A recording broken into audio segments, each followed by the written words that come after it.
And so I will pull up the page with the information, but I'll just let you take the lead on when, where, all the details of the um, exhibit. I keep wanting to call it display. Get my mind right. Exhibit. Because I can roll, so you want me to just roll until I stop? Pretty much, yes, because we want people to get, the when, where, and then the why this is important. Gotcha. What the Green Book is all about, and I mean, what relevance does it have today?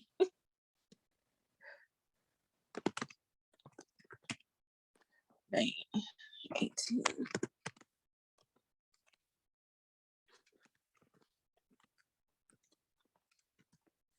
And I always get is it Mosaic Templars or just Mosaic Templers Cultural Center. Is this live or pre-recorded? Ma'am. Is this live or pre-recorded? Live. Okay.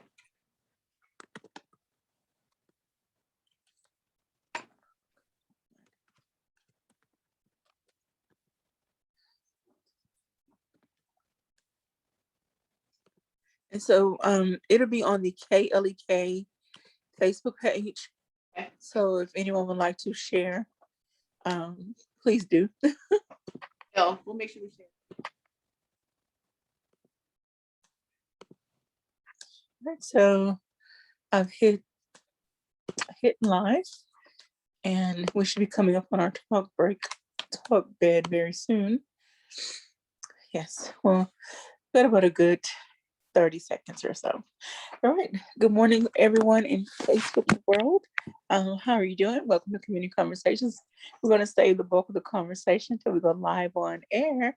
I am joined by Ms. Quantia Fletcher from the Mosaic Templar, I keep saying Templars in Little Rock. It's out of Little Rock, but that's not the full name. I apologize. Mosaic Templers Cultural Center out in Little Rock, Arkansas. Very exciting exhibit coming. Can't wait for you to hear all about it. So what's happening here? Announcement. I have a few, housekeeping things we have to do first. Announcements, weather, sponsorship announcements. So just bear with us. We'll be live on air very shortly. How are you doing this morning? I'm doing good, and it's Key, like your keys, Key. Oh, Key. I'm sorry. I thought that's fine. That's quite fine. And I'll tell them a little bit about I'm doing good. I'll tell them a little bit about the museum first, like who we are, and then I'll talk about the exhibit, like you said, why it's important, why it's here, what they can expect to see, and then also kind of like you said, the details about when it's running and that kind of stuff. And then if we have time, if you want to, we can share more about some other things that we have coming up in the fall. We have a new exhibit opening in the fall as well. So that's just if we have extra time after we kind of go through all the other stuff. Okay. And I also know that you all always plan something for Juneteenth. So yeah, definitely can't wait to hear about that. So Here we go. We're about to, still 30 seconds. Okay. All right, so y'all that are listening on Facebook, thank you all so much. Share this video. In the meantime, go to the Mosaic Templars Facebook page and see the details of the exhibit that's coming up, and share that and make plans to either go. Now we'll get it again. I keep wanting to get into the details. We're going to get into that very, very soon about how you can see this exhibit. Alrighty, here we go. Good morning, everyone, and happy Tuesday. You're tuned in to Community Conversations on KLEK 102.5 FM. I'm your host, Kabila Jones, and my very special guest today is Ms. Quantia Fletcher from the Mosaic Templers Cultural Center out in Little Rock, Arkansas. Thank you for joining us this morning. Thank you so much for having me. All right, so for those on Facebook, you've already heard a little bit of conversation. I've been trying to give away the details, but there is an exciting exhibit coming. So I'm going to stop talking and just going to let you take it over. Thank you so much again for having us. We love you guys in Jonesboro. We are the premier museum for African American history and culture in our states. And so we just, again, absolutely love when we can connect with you guys and tell you all the amazing things that we have going on at the museum. And we sure hope that you guys can get down here. We celebrate and tell the story of African American history in Arkansas. That is exactly what we do. And we are so excited to have the Negro Motorist Green Book exhibition that's coming to Arkansas. The first thing I want to say about it is we are actually the second stop. This exhibit is coming to us from the Smithsonian. So it is absolutely a treat to have a Smithsonian curated exhibit that's going to be featured in the state of Arkansas. We're actually the second stop for the Negro Motorist Green Book exhibition. It was in Memphis before it was here, and so you absolutely don't want to miss it. Now, first, I got to tell everybody what the exhibit is all about, what the Negro Motorist Green Book exhibit is all about. So people may be wondering exactly what is a green book and what the heck is the Negro Motorist Green Book? Well, this was actually an annual guide for African Americans who were taking road trips. So it was published in 1936, and it was published by Victor Hugo Green. He was a postman in Harlem. And before that, if African Americans wanted to travel anywhere, it was kind of word of mouth of the places they could go and travel and feel safe. I mean, as we know, we're talking about across America, but specifically in the South in the 1930s, you still had sundown towns, you still had lynchings and all of these things happening. And African Americans wanted to travel, but they wanted to be safe when they were traveling. They wanted to ensure that if they, were traveling from, let's just say, Arkansas to a family reunion in Chicago, that they were able to safely go from city to city, still be able to get gas, still be able to stop and get something to eat. And so what they did before this is it was word of mouth. It was, grandma, grandpa, or cousin or sister said you can stop at these places. But if you didn't remember if the place was closed, what would happen then? A lot of times perhaps, or what oftentimes what happened is, and we always hear these stories of, Blacks packing those brown paper lunches that had everything in it for them to eat. A lot of times people even had to pack pots to go to the bathroom in. They had to pack gas cans just because it was unsafe for African Americans to travel. And so this postman, Victor Hugo Green, started this publication. I like to say it's almost like the Yellow Pages for African Americans. And so it was a yearly guide that was published, and it told you where you could stop, places that were safe that your family could visit. And the really awesome thing about it is it wasn't just gas stations in there. You had places that you could visit to listen to music. You have places where you could stop to get a haircut. Again, it's kind of like the Yellow Pages, right? Any place that you could stop that was safe for African Americans. And this is around the time when you begin to see the rise of the middle class. And so a lot of African Americans had vehicles, they were wanting to travel, and they were wanting to do it safely. And so, we like to say that it was like the Bible for Black travelers. The really cool thing about it is there are over 230 sites that are listed in Arkansas, at least once in the Green Book. And so these are places that were either Black owned or that welcomed African Americans through the state of Arkansas, where if you were traveling, you knew you could stop here and that your business would be welcome. Some of the sites that we have here in Little Rock was Velvetex College of Beauty Culture, which is a place where, ladies and gents could get their hair done. That's very important for us. We want to make sure that we're always looking appropriate and really well. And then there's also Lewis Essel Service Gas Station. So these are two of the places that were here in Little Rock, but they're also featured in the exhibition. And so the great thing about it is when people come in, on the first floor, we have the exhibit, and they can see, images of travelers across the country in their vehicles, going on vacation, going to weddings, going to family reunions. But they also see the stark reality of the bitter hatred that we had in the South and through America. So you'll see images of hate, of segregation, of sundown town, of Klan's signs. I mean, those things were a part of reality, whether you were traveling in America or whether you were just, in some areas, depending on where you live. When people get the opportunity to go to the third floor of our museum, which is our ballroom, there's actually interactives and simulations there. So people will get a chance to actually take a trip. And so you'll get a chance to see what it's actually like if you were living, in the 30s or 40s or 50s, and you were actually taking a trip with your family. And so we are absolutely excited about the exhibit. Oftentimes because we live where we live now, we don't think about the fact that we can, get in our car and we can hit that GPS and we can travel pretty much wherever we want to. Not saying that things are, 100% safe, but things have surely changed. And so what this exhibit does is it kind of delves into what our country experienced, in the 30s and 40s and 50s and what it was like traveling for African Americans during that time. Wow. That's amazing. That sounds amazing. And like you said before, it's kind of sad, eye-opening, you know, in your face, but still amazing at the same time. I want to give a shout out to a few people that are watching on our Facebook live feed.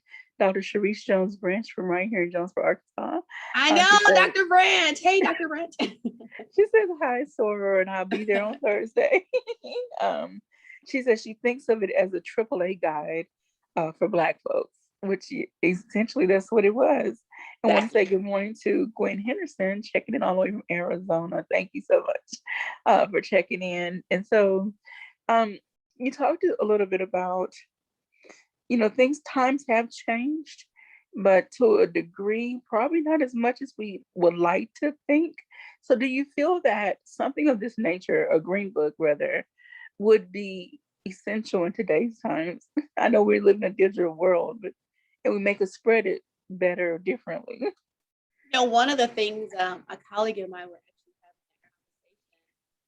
having earlier this morning, and the reason we're having that conversation is because there are several people that have had talks about wanting to create something very similar today.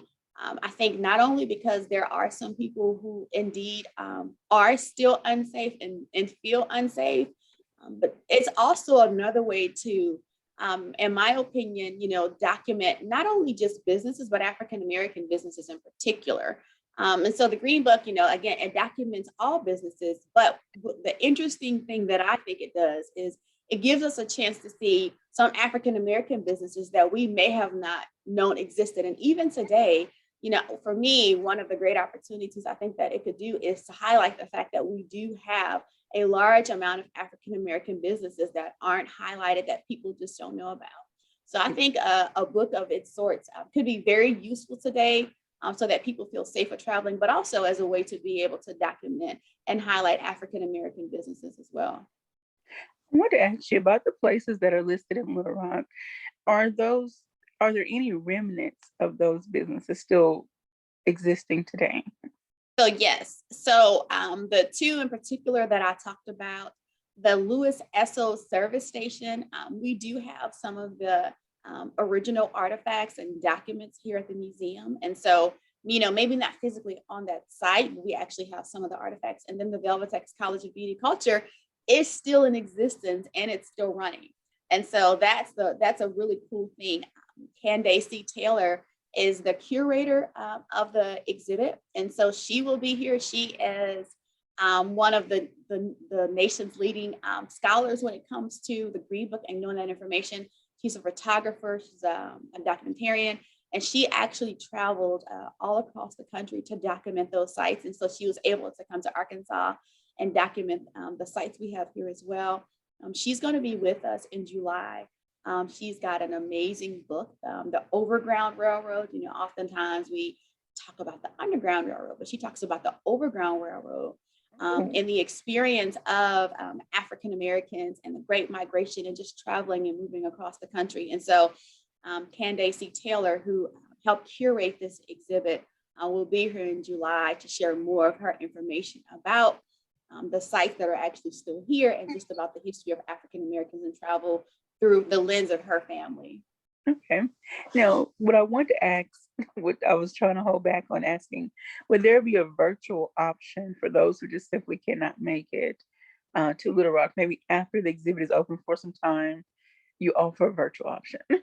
Yes. And it's interesting because there was an event that I wanted to attend and I saw it on social media. And so I was like, okay, I'm going to get ready, right? So I said that I was going. And then when it was time for the event to happen, I looked for it. And so I messaged them and they told me that the event was in person. And so, we're so used to being able to attend things virtually now. I was so shocked. And so one of the things the museum is for sure doing and moving towards is trying to make as much accessible virtually as possible, just because we know that's the time and culture that we're living in. So yes, we will have several things that are be available virtual. People will get a chance to see and visit the exhibit virtually. Candace C. Taylor's, her event that's going on is going to be a virtual event. We're also going to do a walking tour that will be available for people as well. So if you're not able to get here, I want to say Jonesboroans, but I think I probably made that up. But if you're from Jonesboro and the surrounding areas and you're not able to get to Little Rock, we will have virtual options for you to be able to experience the exhibit as well. Okay. Dr. Branch says, right, she mentioned talking about the entrepreneur aspect. We've always been entrepreneurs. And she says, you can always see them in the New York Public Library digital collection. Oh, okay. Well, thank you. Dr. Branch is a wealth of information. I love her. He is like one of the leading sources, one of the leading experts when it comes to Arkansas history, Arkansas women's history, and beyond. I just absolutely love her. She is a resource that we often tap here at the museum. I love her. She's a great jewel for our state. Most definitely. And she's not even a native. I know. Now we're claiming her now. She's ours. She's been here long enough. Yeah. Okay, so again, the Green Book. Let's talk about when, the time, and then I want to quickly, if we have time, to get into Juneteenth, which that's one of my favorite celebrations. Love it. Somebody actually. Oh, let me wrap up Green Book, and then we can talk about Juneteenth. Absolutely. So the exhibit opens this Thursday with a block party. So this is the first time that we're actually doing an exhibit, like a full-on exhibit opening since the pandemic. So we're really excited about it. Of course, we are limiting our numbers in the museum and being safe and responsible. But we're going to open with a block party. So outdoors, fingers crossed, no rain. We're going to have live music and food vendors, so people are able to come. And that's going to be this Thursday, May 20th. It starts at 6 p.m. It goes from 6 to 8. And the exhibit runs all the way through August 1st. So again, if you get a chance, we love to see you here. If you want to know more about those virtual opportunities, you can for sure visit our website at mosaictemplerscenter.com or Instagram or Facebook, and you can get all that information about the upcoming things that we'll have going on that correlate with the exhibit. Okay. All right. And so let's briefly, get into, we have about 6 minutes left. Okay, awesome. Talk about Juneteenth, because that's another big celebration. I know that we've all had to scale down and readjust due to the COVID restrictions. So what does it look like for you all this year? So this year, like last year, we are going virtual for Juneteenth. We really started thinking about, we always think about Juneteenth immediately after, and we're thinking about the next one. And so we started back in the winter thinking about, what we were going to do this year. And, it's the world, even Arkansas, looks quite different, even from, what we experienced, heck, even in January. So at that point, we made the decision to be safe and so that we could continue to plan that it would be virtual again this year. So we're excited to be back in person next year, but this year it's going to be virtual. And we're doing something a little different this year. We're actually having 4 days of Juneteenth. We've never done that before. But what we realize is that virtually people don't want to sit in front of the screen for 5 hours. So we're doing about an hour or so each day with different topics, with different themes. And so we're going to start the Wednesday before Juneteenth. We're going to focus on community. There's going to be one day that talks about the state of health in Arkansas in relation to COVID. We have another day that's talking about the arts and history. And then our final day is going to be our live concert performance from a lot of local musicians from around the state. And so every day will be virtual. And then on the Saturday, we're actually going to have a combination of live and virtual, live and pre-recorded here at the museum. So people can get a chance to get a little snippets, or if you're at work, or maybe you're not able to join us when it happens, you're able to go back on social media and you'll be able to see everything you missed for the day. So we're giving people a little bit of Arkansas flavor in a lot of different areas through the week. Those areas that, we really feel are important And we really want people to be thinking about, the day that's focused on community. We're going to be talking about networking and Black businesses, and how Black businesses can all benefit each other through networking.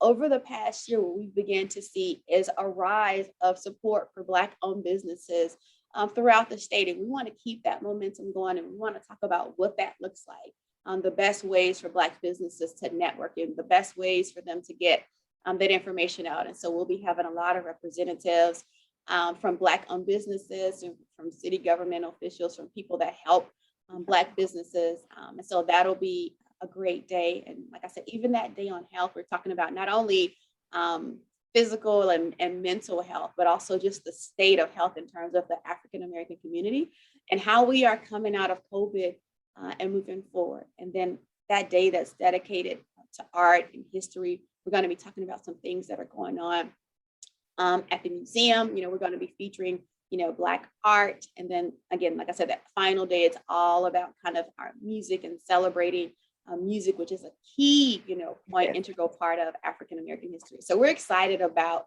all 4 days this year. That's amazing.